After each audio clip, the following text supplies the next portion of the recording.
Hello, good morning. কেমন আছো সবাই? চলো দেখি আজকে কি রান্না করা যায়। আজকে কি গরম উঠেছে, ভালোই রোদ উঠেছে। চলো দেখি। এই দেখো, এটা কি মাছ বলো তো, তোমরা কেউ জানো? এটা হচ্ছে চ্যাং মাছ। আমিও কোনোদিন শুনিনি, জানিনি। দেখো মশলা এখানে রেখেছি, কাঁচা লঙ্কা, লাল লঙ্কা, রসুনের কোয়া, গোটা জিরে, ধনে, পেঁয়াজ একসাথে বেটে নেব। আর এই মাছটা আমিও এবার প্রথমবার আজকে খাবো আর কি। আমিও কোনোদিন খাইনি, তোমাদের দাদাভাই নিয়ে এসেছে। দেখা যাক কেমন রান্না করতে পারি।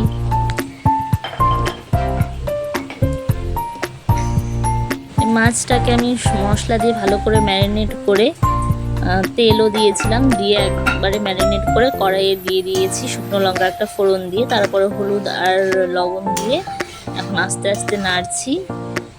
আর এই মশলাও কষানো হবে, মাছটাও মানে হালকা ভাজা ভাজা হবে। আমি এই মাছটাকে এক্সট্রা করে আর ভাজিনি, মশলার সাথে একবারে মাংসের মতো ম্যারিনেট করে কড়াইয়ে জাস্ট খালি শুকনো লঙ্কা একটা ফোড়ন দিয়ে আর গোটা জিরে ফোড়ন দিয়ে দিয়েছি। এবার দেখো অনেকটাই জল শুকিয়ে এসেছে, মশলাটা ভাজা ভাজাও হয়ে গেছে।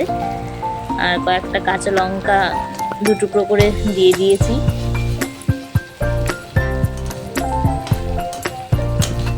তেল ছেড়ে এসেছে মশলার থেকে।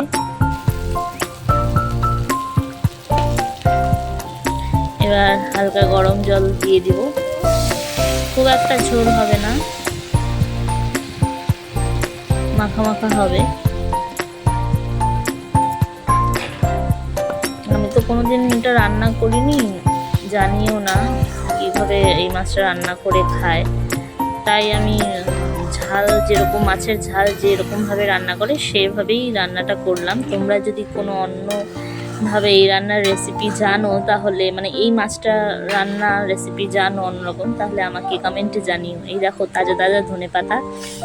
এবার এই ঝোলটা ফুটে এসেছে, আর একটু হালকা শুকোলে আমি ধনেপাতা দিয়ে দিব ঝোলের মধ্যে।